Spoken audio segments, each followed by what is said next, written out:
Magandang hapon mga kapuso, itong sitwasyon sa mga oras na ito dito sa Pier 1 sa Cebu City.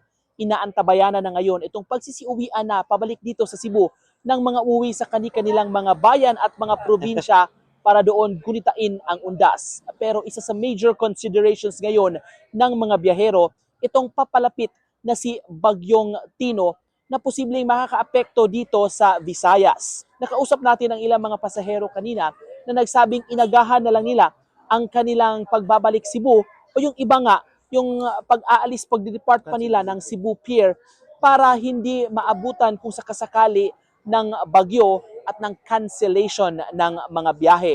Ngayon pa lang may mga shipping companies na nag-abiso ng kanselasyon ng kanilang biyahe dahil sa bagyong Tino.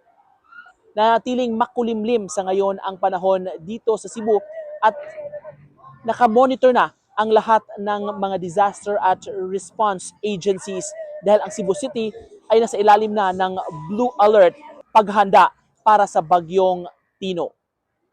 Kapuso, patuloy na tumutok sa live stream coverage ng GMA Integrated News at GMA Regional TV. Ako si Nico Sereno para sa Undas 2025.